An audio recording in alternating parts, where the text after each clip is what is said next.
The whole class was buzzing with gossip. Ben, Jessica's hopeless admirer, had finally moved on. No milk delivery this morning. No covering her classroom chores during break. Not even a sympathetic glance when she complained about her stomach hurting. After chasing her for almost a year, he's just giving up. Maybe he's angry and waiting for Jessica to coax him. I heard there's a girl from Easton High after him too. He might have found a new muse. Jessica slammed her textbook shut, irritation flickering in her eyes. If you want to talk gossip, take it outside. We're in class. Just as her voice snapped through the air, I stepped into the doorway. Silence. Dozens of eyes locked onto me, their curiosity sharp and unblinking. I ignored them all. Walked to my desk. Pulled out my chair. Sat down. Unzipping my backpack, I found 2 glass bottles of milk inside. It must have been the housekeeper's fault. She was so used to packing 2 that she must have forgotten that I told her I only needed 1 from now on. Across the aisle, Emily nudged Jessica's arm, lowering her voice to a whisper. Told you he couldn't stay mad. This is his peace offering. Jessica's gaze flicked toward me, hopeful. But I didn't even glance her way. Instead, I pulled out a bottle of milk and gave it to the person sitting next to me. For you. Michael blinked, clearly caught off guard. Me? I nodded once. Then opened my textbook and dove into the day's lesson. Michael leaned in, curiosity all over his face. Wait, Ben, since when do you care about studying? I didn't look up. I'm planning to transfer to class next semester. I'd gotten into this school with the 2nd highest score in the entire city. But back then, just to be in the same class as Jessica, I had deliberately left answers blank on our first exam, just enough to get myself bumped down from the top section to this regular one. But now? Now I had no reason left to stay. That girl sitting a few rows behind me. In another timeline, she became my wife. And the night she left to secretly meet her first love? My daughter and I were driving through a snowstorm, rushing to the ER. We never made it. I will never forgive her for that. So this time, I'll end things before they even begin. At lunch, Michael and I walked over to the cafeteria line. After scooping a generous helping of the short ribs I liked, the lady behind the counter smiled warmly. And for Jessica? We've got that fish she loves today. I froze for half a second. Looking back now, my high school pursuit of Jessica had been passionate, to put it mildly. I used to stuff her desk with love letters. Once, I even stood on stage during a school assembly, with a megaphone, and loudly announced my confession of love for her despite the principal's warnings. So yeah, of course the cafeteria staff knew her favorite lunch. Everyone knew I liked Jessica. It's almost laughable now. I shook my head. I won't prepare her lunch. After a pause, he added, I won't do it again. The lunch lady hesitated, the tongs hovering above the tray of fish. I turned and walked away, tugging Michael along with me. And that's when I saw her, Jessica, standing at the end of the line. Our eyes met. Surprise flickered across her face. But I looked away first. Didn't say a word. Just kept walking. Michael caught up, whispering, Ben, what's going on with you? Why are you suddenly ignoring Jessica? I sat down, poured the short rib sauce over my rice, and stirred it slowly. No reason, I said, my voice calm. I just realized, the way I used to act. It was kind of pathetic. Once I stopped orbiting around Jessica, I realized just how much time I actually had. I played basketball with the guys. Dug out the practice workbooks I'd stuffed in the back of my desk and started working through them, page by page. Turns out, high school without the constant anxiety, without that endless tug-of-war between hope and disappointment, felt kind of beautiful. Youthful. Free. A few peaceful days passed, and then came the school's annual dance competition. Our homeroom teacher herded everyone out to the field to cheer on our classmates. I remembered it all too clearly, the last time around. I'd bought out every single bouquet from the flower shops near campus, just to support Jessica's dance club. I even spent hours arranging rose petals on the empty part of the field to spell out. No limits for dancers, let your dreams take flight. The thorns tore into my palms, bleeding through the bandages I tried to hide. But I didn't care. Back then, it felt worth it. Jessica's team won by a landslide. Cheers filled the sky like fireworks. She stood there beaming, basking in applause and the glow of her teammates. Everyone had a place in her eyes, everyone except me. So this time, I claimed a stomachache, told the teacher I wasn't feeling well, and stayed in the classroom. Just me and my textbooks. Those grand, ridiculous gestures, I'd never be that guy again. Michael came rushing back halfway through the event, out of breath and wide-eyed. Jessica totally lost focus today. She kept scanning the bleachers like she was looking for someone. Then he looked at me, hesitant. You think, maybe she was looking for you? I didn't even flinch. No, I said simply, calmly. She wasn't. At this point in time, Jessica might as well have had "I can't stand Ben" tattooed across her forehead. My absence probably made her day. Michael kept rambling about the dance competition, who slipped, who nailed their routine, which club had the best costumes. I wasn't in the mood to listen, but I didn't want to interrupt him either. So I made up an excuse and grabbed my water bottle, saying I needed to fill it up. The moment I stepped outside the classroom, I saw a group of students rushing down the hall. I moved aside instinctively, until I heard Emily's voice behind them, half yelling as she helped support someone. Ben! You have pain relief spray, go get it, Jessica is hurt. My chest tightened for a fraction of a second. Yeah, I did keep a first aid kit in my locker. Bought all the best imported meds, sprays, creams, patches, just in case Jessica ever twisted an ankle during practice. I knew how much dancing meant to her. But she won the competition last time. She didn't get hurt. So what changed this time? Ben, what are you doing just standing there? Emily snapped, her tone sharp with urgency. I blinked, as if waking from a daze. My eyes dropped to Jessica's ankle, swollen and red. Then I looked away. It expired. I threw it out, I said flatly. And with that, I turned and walked off down the hallway, not sparing even a glance in her direction. What was I supposed to do? She got hurt, so what? She never felt my pain in that other life. Never even noticed it. So why should I care about hers now? Behind me, I heard Emily suck in a breath, shocked silent. And I could feel Jessica's eyes, burning into my back like they wanted to drill straight through me. But I never looked back. Jessica had been out of school for 2 days straight, nursing her injured foot. When my mom heard about it, she insisted on sending over bone broth, said it'd help her heal faster. She had our housekeeper cook up a whole batch, packed it carefully, then turned to me with that "don't even think about arguing" tone.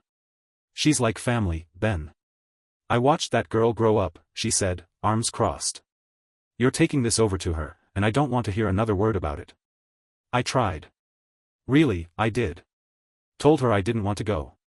That it didn't feel right. But when my mom makes up her mind, there's no room for negotiation. She even gave the driver explicit orders. Drop him off at Jessica's front door. Don't let him sneak off halfway. So here I was. Holding a thermos of soup I had no interest in delivering, standing outside Jessica's house. It was early evening. The breeze rustled through the sycamore trees lining the street, leaves whispering secrets to the wind. I tugged my thin jacket tighter around me as I stepped out of the car. There it stood, that familiar 3-story white house. The last sliver of sunset draped the building in a warm, frustrating shade of orange. Too warm. Too familiar. I knew this place like the back of my hand. When we were kids, I was always here. And later, for almost 2 years, we even lived under the same roof. Every inch of this house held echoes of us. Her, curled up on the couch, crushed from another heartbreak. Me, sitting beside her, swallowing my own feelings just to make her laugh. Her, promising, swearing, she'd never hurt me. That she'd always be good to me. And me. Naive enough to believe her. It felt like my chest was being torn open. The pain was so sharp, it left me trembling. I stood there for a long time, trying to steady my breath. Eventually, I unscrewed the lid of the thermos. The rich aroma of bone broth rose into the cool evening air. Without a second thought, I set it down on the sidewalk, right in front of a stray dog. She didn't deserve something this good. I watched as the dog lapped up every drop, tail wagging with gratitude. Only when the container was empty did I turn to leave. But just as I took my first step, I heard someone call my name. The voice was soft, young, unmistakably familiar. I didn't even bother turning around. Moments later, Jessica came hobbling into view, her crutch swinging awkwardly beneath her arm. She nearly tripped right in front of me. Sweat dotted her pale forehead, and her voice cracked with frustration. Ben, what the hell is wrong with you? I swallowed the tight ache rising in my throat. There she was, glowing in the fading light, delicate and striking. The same girl I once thought I'd love forever. I curled my lips into a cold, empty smile. I don't know what you're talking about. Then I kept walking. She scrambled to block my path again, chest heaving, lips almost colorless. Even from here, I could tell those few steps had cost her. Why are you ignoring me? She demanded, her eyes searching mine, desperate for something, anything, that might explain me. She pointed to the empty container still lying on the ground. That soup was for me, wasn't it? Why'd you give it to a dog? You used to beg to come over, even when I told you not to. Now you just show up and leave. I've been hurt for days, and you didn't even text me. What the hell is going on with you? Isn't this better? I cut in, my voice ice. You always said I annoyed you. Jessica froze, stunned. It took her a moment, but she nodded. Yeah. I didn't like you clinging to me. I was relieved when you finally backed off. Then she looked at me again, a flicker of bitter amusement on her face. Ben, don't think I don't see what you're doing. This whole push and pull thing? The silent treatment? I hate mind games. You know I hate this crap. Mind games? I couldn't even blame her for thinking that. In my past life, I really had made a fool of myself trying to win her attention. Silly, desperate stunts. Cringeworthy, juvenile gestures. And sure, I got what I wanted in the end. She married me. But not once, did I ever have her heart. All I got was a wife in name, and a cold, lonely death on the side of the road. So this time around, I wasn't wasting another second of my life, or my emotions, on her. You're giving yourself too much credit, I said, lips tugging into something that only resembled a smile. I don't have time for your games. My voice was flat. Unmoved. The soup? That was my mom's idea. She basically shoved me into the car with it, you know how she gets. I shrugged, like this whole thing had been an inconvenience from the start. Just pretend you drank it and spare me the drama. Jessica stared at me, eyes wide with disbelief. You gave it to a dog. Are you saying I'm, what? A dog to you now? I lifted a shoulder, unapologetic.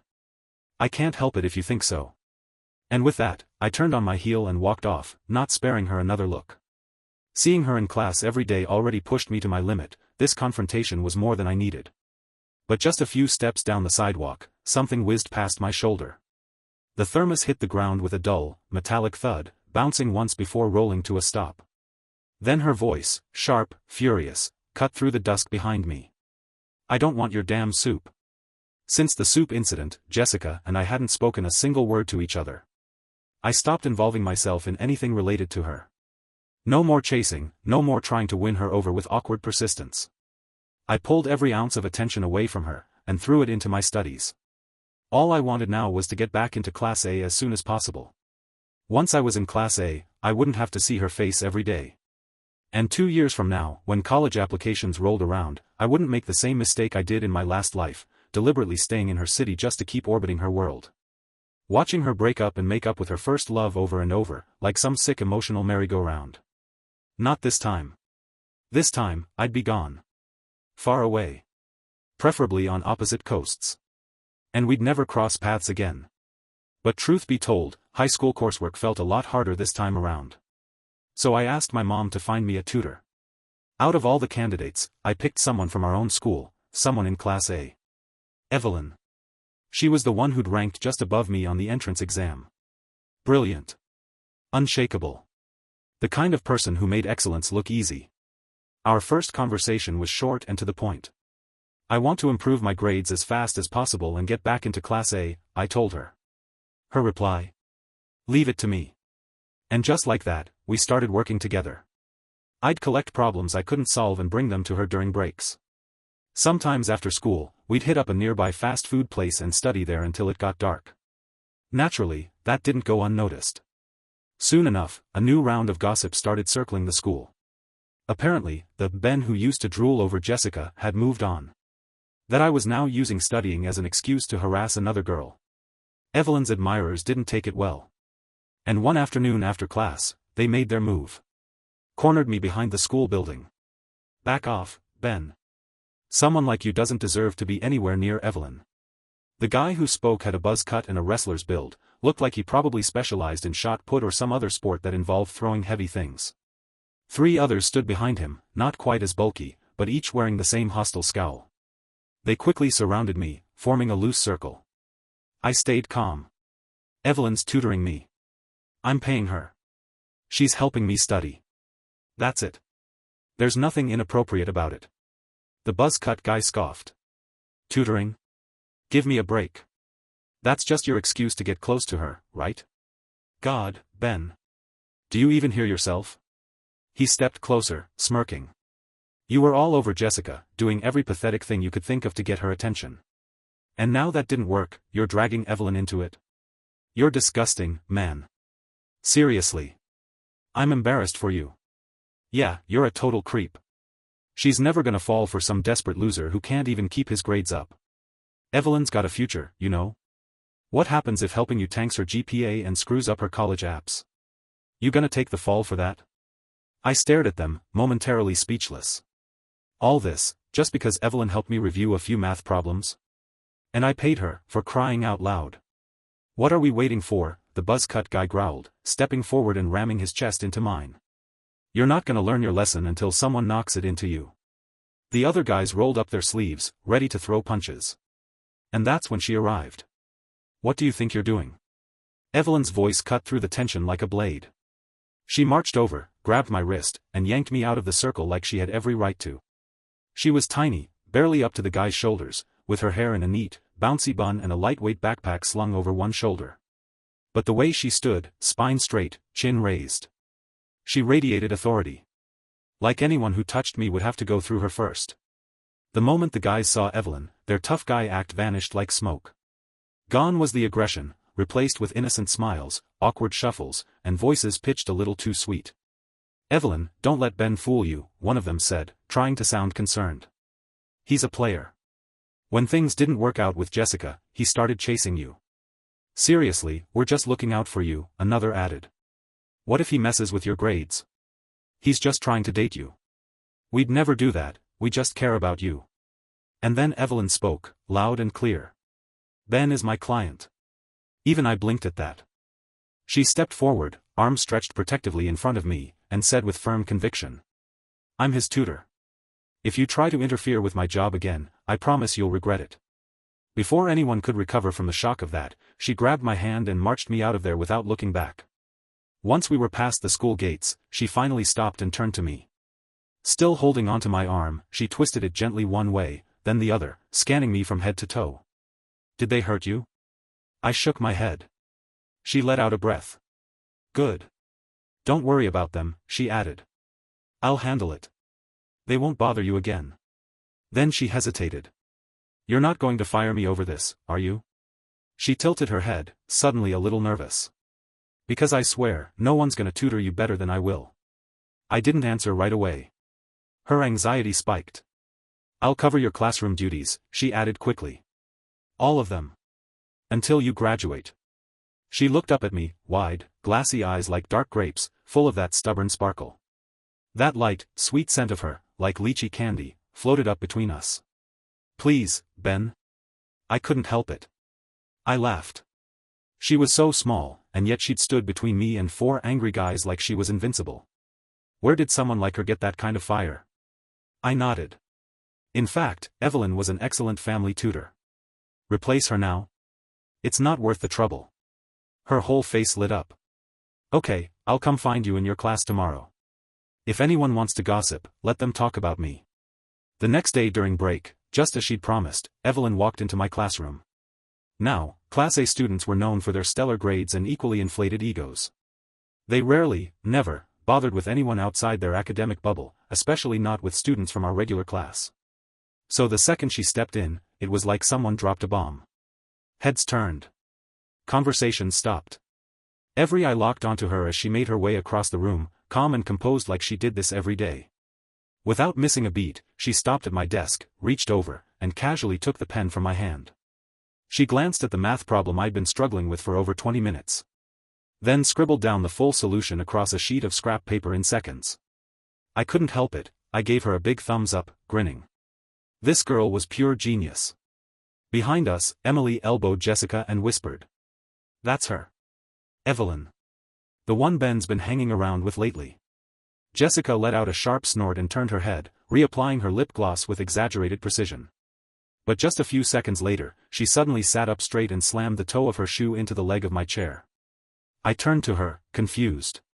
"You're being loud," she snapped, lips pursed. "You're ruining my break." I frowned. I hadn't said a word. I'd been quietly going over the problem with Evelyn. And besides, the whole classroom was buzzing with laughter and chaos. How was I the problem? I ignored her and turned back to Evelyn, diving back into the math problem. And then, a pen came flying from behind me. It smacked straight into my notebook, dragging a thick, dark line across the page, right over the problem I just solved. Oh shit. I just solved this problem. Jessica leaned back in her chair, arms crossed tightly over her chest, face set in a "don't mess with me" glare. "We don't welcome Class A snobs in this room," she snapped. "If you've got any sense, you'll leave. Now." I inhaled slowly, keeping my temper on a tight leash, barely. "If you're sick, Jessica, take your meds. Don't lose your mind in public." Her face darkened immediately, eyes narrowing into something downright dangerous. Emily and Michael gasped quietly beside us, tension thick enough to cut with a knife. I shot Jessica a look, then turned to grab my books from the desk. "Evelyn, let's go. She's not worth the noise." Without waiting, I took Evelyn's hand and headed for the door. The classroom, noisy just seconds ago, fell into stunned silence. Every single person watched us, eyes wide, mouths half open. Behind me, I heard Emily whisper, "Wait, are they, actually a couple now?" Jessica didn't answer. By the time we reached the rooftop, the bell was almost about to ring. Her little outburst had eaten up most of our break. So Evelyn and I agreed to meet after school at a nearby cafe to finish up our study session. But when the final bell rang and I was packing up to leave, guess who showed up at the classroom door? Jessica. After everything she'd pulled that day, I wasn't in the mood to play nice. I figured I'd just walk past her and pretend she wasn't even there.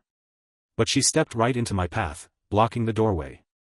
"I heard you're trying to transfer to Class A." Her tone was calm, but there was something calculated behind it. I sighed. "Yeah. So? I'll find you a tutor," she said, tilting her head up to meet my eyes. Her voice took on a softness I hadn't heard in a long time, sweet, almost gentle. "I'll get you the best." "I don't need one," I replied coolly. "I've got Evelyn." Her face tightened instantly, lips pressing into a pout that didn't quite hide the anger underneath. "She doesn't know what she's doing." I gave her a look. "She knows more than you ever did." And with that, I stepped past her and walked away, never looking back. Under Evelyn's guidance, my grades skyrocketed. Test after test, I was pulling in scores I hadn't hit in years. But even with that progress, Class A was still just out of reach. One afternoon, I was midway through a physics worksheet when Michael came barreling into the room, arms full of snacks. "Dude," he said, barely catching his breath, "word is, we're getting a transfer student today." My pen froze mid-sentence. Right on schedule. The bell rang a few minutes later, and, just like the last time, it was Jessica who walked in with him, one arm wrapped around his for support. He'd gotten lost on his way to our floor, then wandered past the gym and got hit in the leg with a stray basketball. I stared at Derek's face, that all-too-familiar face. Not exactly good-looking. Not particularly smart, either. But cunning? Opportunistic? Absolutely. And somehow, this was the guy Jessica once chose over everything. She defied her parents for him. Went on a hunger strike just to keep dating him. I had a front-row seat to all of it, the flirting, the love, the fallout, the on-again off-again saga that never seemed to end. Honestly, I was the rebound. By the time I stepped in, Jessica had been wrecked by him, emotionally drained, drinking every night, shadows under her eyes deep enough to drown in. So I stayed. When she drank, I drank. When she smoked, I sat beside her.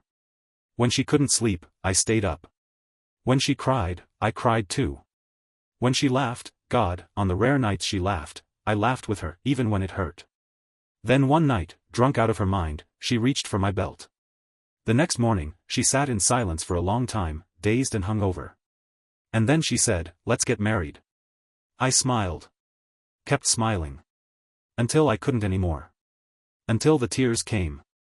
I really believed that love like mine wouldn't go to waste. Who would have thought?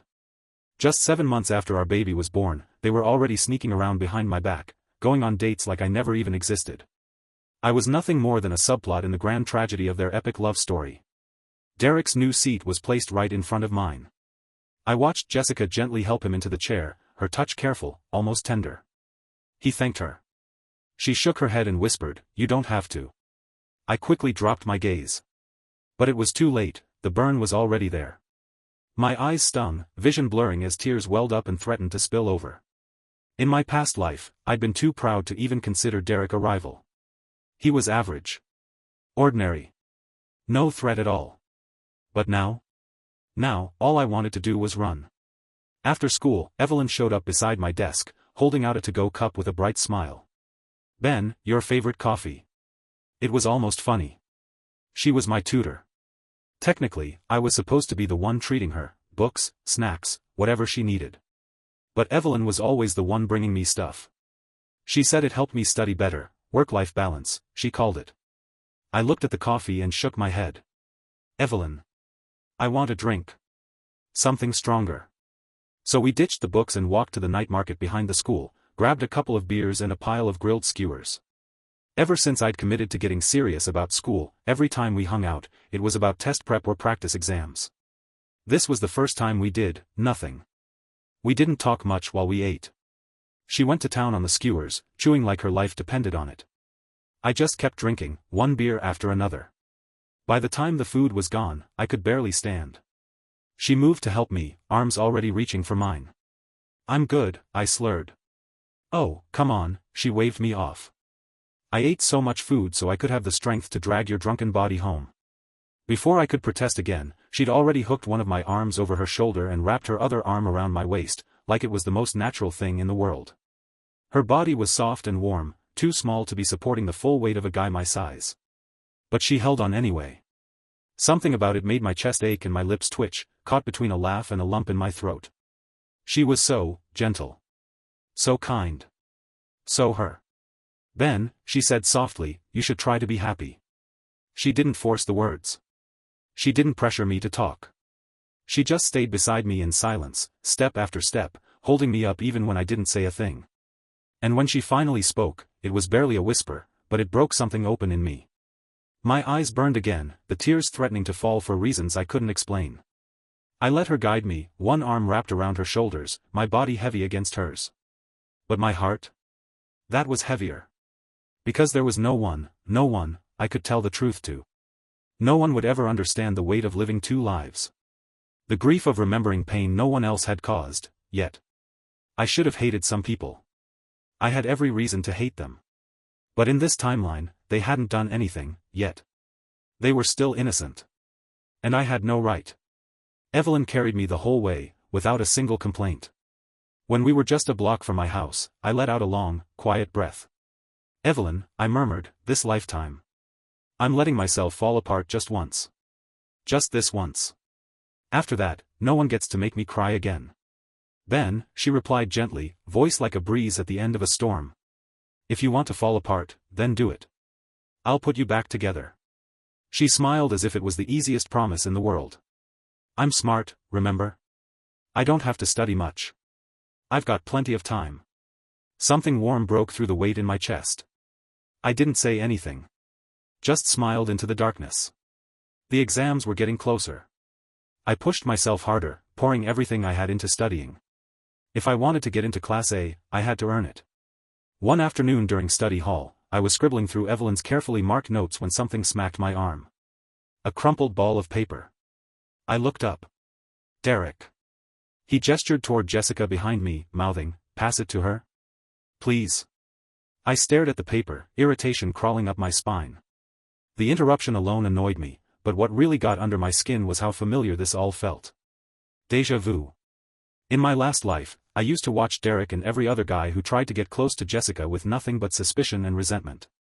And now? That same bitterness was clawing its way back. I unfolded the crumpled paper on instinct. Inside was a piece of chocolate and a poorly drawn cartoon face sticking its tongue out. My blood boiled. Seriously? Without hesitation, I turned around and made it very clear, loud enough for Derek to hear, that Jessica was off limits. I told him not to waste his time. By the time class ended, Derek was fuming. He grabbed Jessica's hand in the hallway, and the glare she threw my way could have cut glass. I didn't flinch. Just glanced down at the scrap of paper and said flatly. Derek, it's study hall. You don't want to focus, that's your business, but don't drag the rest of us down with you. His face flushed red. It was just a note, he snapped. What's your problem? If you're so into studying, why are you even in F class? Oh. That's what this was. He thought I didn't belong in the top ranks. You've got it backwards, I said coolly. I'm in F class because I chose to be here. Not because I belong here. With that, I stood up, swept my books into my arms, and walked over to his desk. I dropped them down with a thud.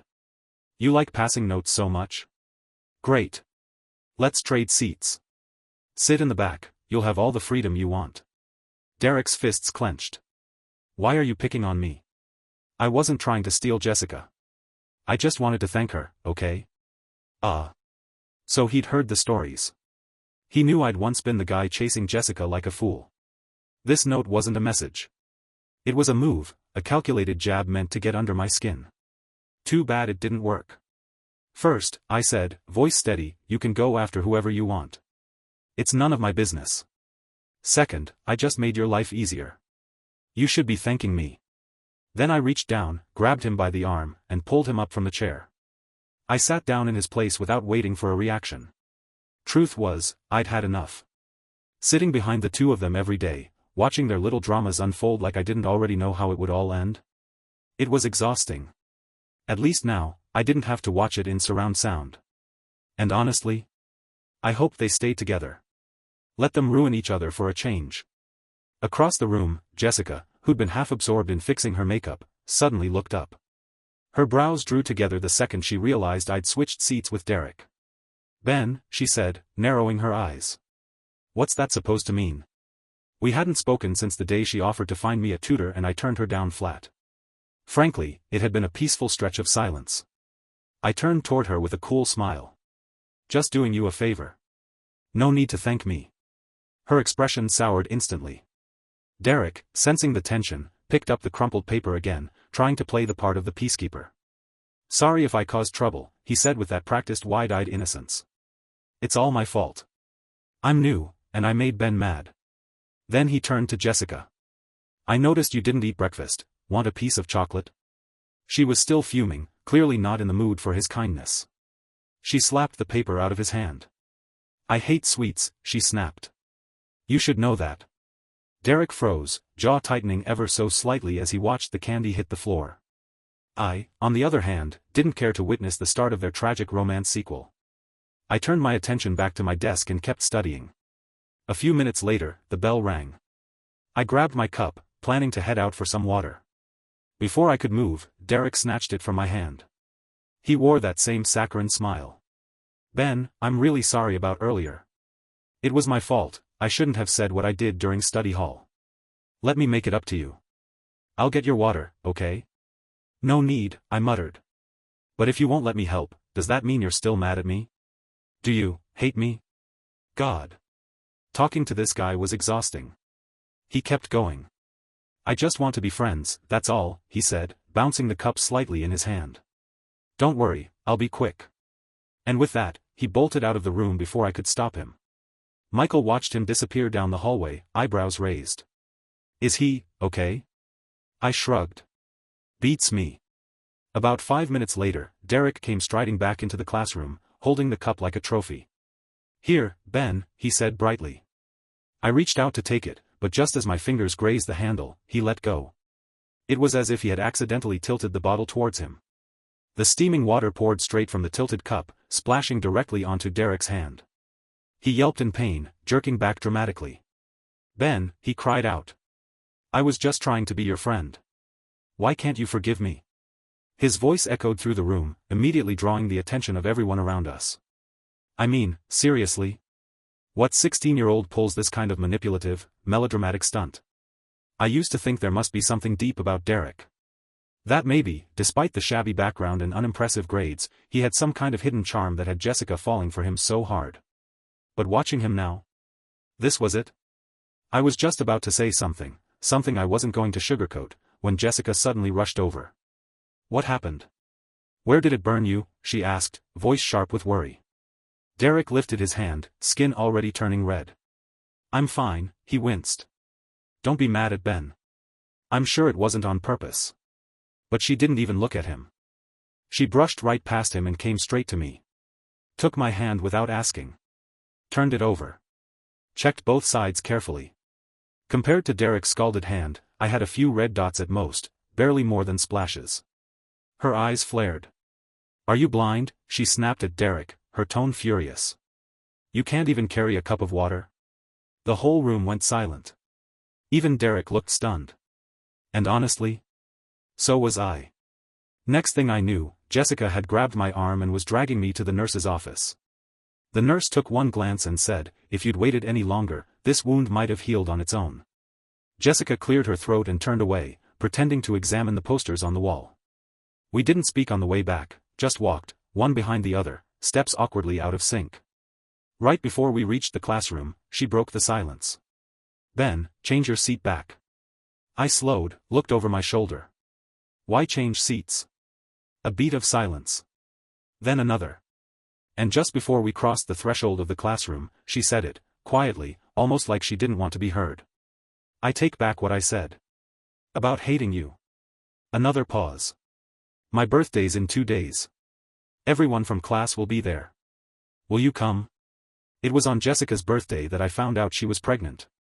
It started with little things. She, who normally ran on 5 hours of sleep, had suddenly turned drowsy and sluggish. Always hungry. Always snacking. Something felt off.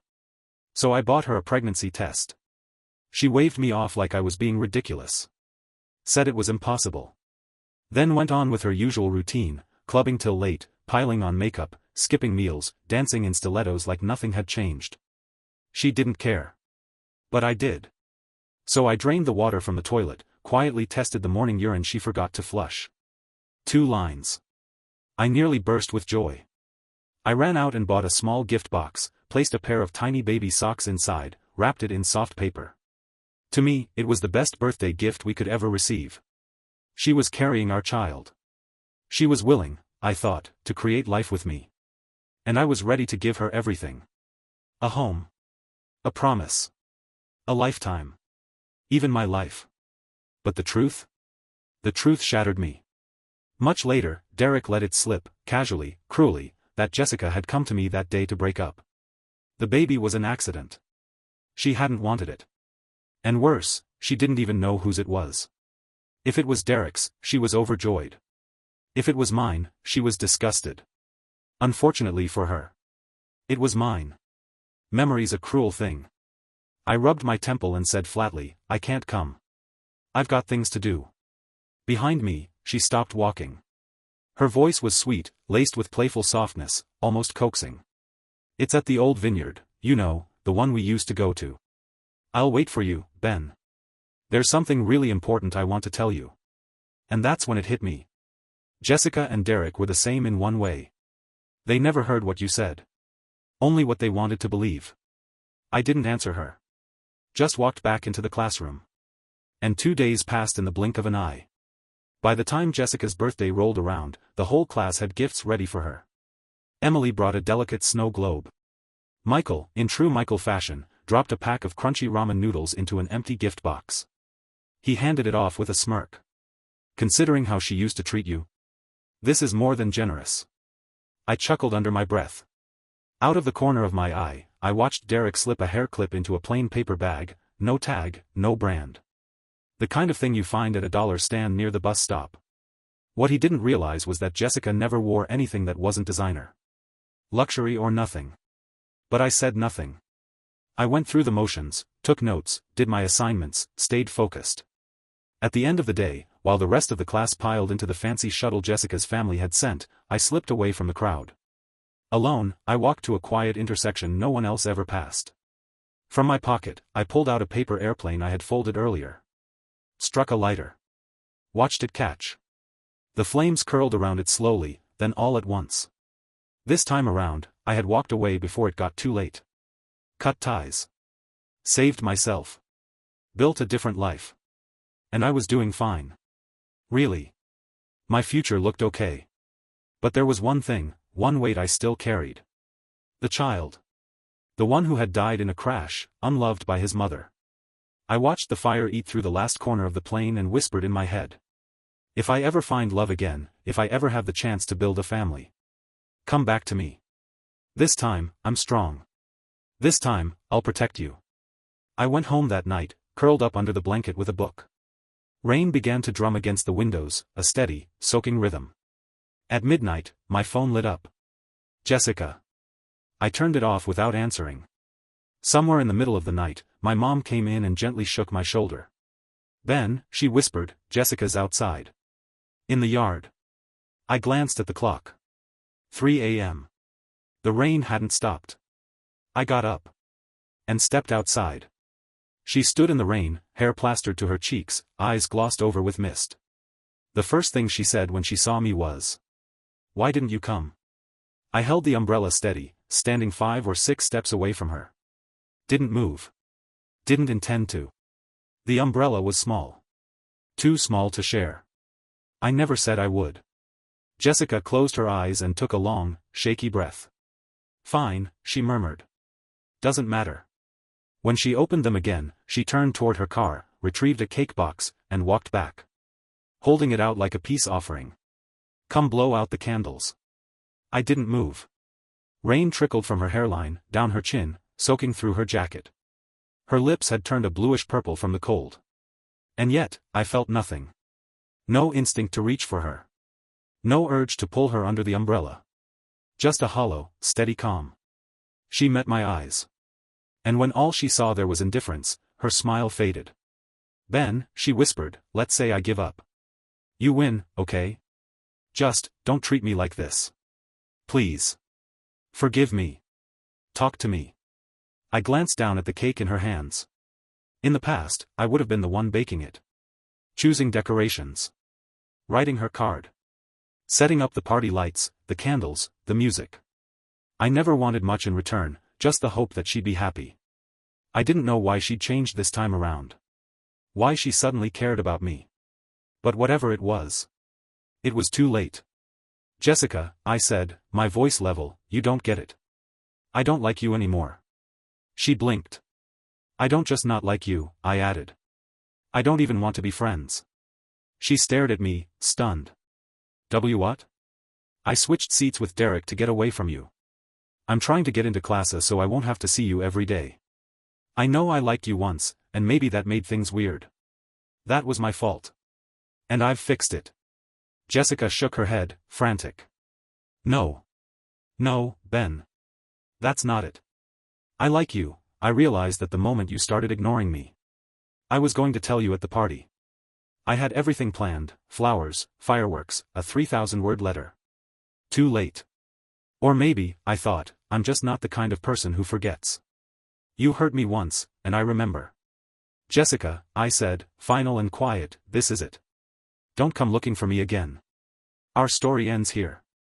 The rain hammered against the umbrella, loud and merciless. I turned and walked back inside. Didn't say goodbye. This time I was particularly stingy and didn't even want to leave her a cheap umbrella. The exam results came out not long after. I ranked in the top 10 across the entire school. And just like that, I was back in Class A. On the day I packed up my things, Michael clung to me like a kid losing his best friend. Ben, he sniffled, I really don't want you to go. Once you're in Class A, we won't even see each other anymore. I bumped his shoulder with my fist. I'll still come hang out with you. And hey, if you work hard enough, maybe you'll join me in Class A. We could be seatmates again. Michael let out a dramatic wail. Just kill me now. That'd be easier. Emily gave me a new notebook, told me to study hard and aim high. A few other friends dropped by to say goodbye, handing me snacks and little trinkets to remember them by. I said my goodbyes, one by one, then grabbed my backpack and headed for the door. Jessica, who'd been quiet the whole time, finally walked over. I'll walk you there, she offered softly. No need, I said without hesitation. Her hand froze mid-air, and the silence between us stretched into something sharp and awkward. And that's when Evelyn walked in. Without missing a beat, she looped her arm through mine, like it was the most natural thing in the world. Under Jessica's burning, bitter stare, she led me out of the classroom. When we got to Class A, she stepped inside ahead of me, slung her bag onto the desk next to hers, then turned and patted the seat beside it. Her eyes sparkled. Welcome back, Ben. I smiled and sat down beside her. Then reached out my hand, playful and warm. Nice to meet you again, Evelyn. I'm Ben, from Class A. 2 years flew by. In that time, Jessica would still show up now and then, at my classroom door. Bringing me lunch. Handing me water bottles. Showing up with an umbrella when it rained. She became who I once was. Loyal, stubborn, hopeful. Loving without expecting anything in return. But I never responded. Not out of cruelty. But because the kindest thing I could do this time around, was nothing at all. I didn't hate her. I didn't want revenge. I just focused on becoming better, on becoming me. Because the greatest act of healing? Is choosing not to live in someone else's story. And making damn sure you never rewrite the same tragedy twice. After the university entrance examination, Class F held one last get-together. Jessica got completely wasted. Eyes red and glassy, she stumbled toward me, hesitated for a long time, then finally asked. Ben. I just need to know. Back then, you loved me so much. Why did you suddenly stop? I thought for a moment, then said quietly. I had a dream. In it, you weren't very kind to me. I told her everything. All the things I'd never said out loud before. The words came out one after another, soft, steady, and strangely calm. There was no anger left, no pain. It felt like I was telling someone else's story. Jessica listened intently. When I finished, her long lashes fell shut. Her eyes looked still and deep, like autumn water. I had expected her to laugh it off, call it nonsense or a bad joke. But she didn't. She looked at me, completely serious. Ben, she said, the Jessica from that other life didn't love you. But this Jessica, does. I took a sip of my drink. The alcohol made my chest feel warm. Yeah, I murmured, but this Ben, doesn't plan on waiting. When exam results came out, I chose a university in the capital. In a city I loved, with a major I'd always wanted. This time, I wasn't choosing for anyone else. No more shrinking myself for someone else's story. No more living without a sense of who I was. On the day I left for school, Jessica showed up at the airport to see me off. The terminal buzzed with people, but her eyes were locked on me, full of reluctant tenderness. She opened her arms and smiled with a trace of her old charm. Ben, she said, almost pleading, we probably won't see each other for a long time. One goodbye hug, that's not too much to ask, right? I stepped back before she could touch me. Clean breaks. That was my rule now. Her face fell. Okay, she said quietly. Ben, wait for me a year. I'll come find you. I shook my head. I won't wait. Don't waste your time. Then I turned and walked away, didn't even look back. Not one parting word. Behind me, her voice rang out, loud and defiant over the airport crowd. I'm not listening to you. Ben, I will come find you. I pulled out my earbuds and slid them in. Boarded my flight. Found my seat. And then. That familiar, sweet scent of lychee drifted over.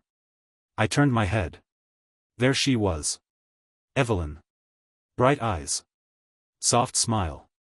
Ben, she said gently, next 4 years, your turn to protect me. I smiled. Yeah.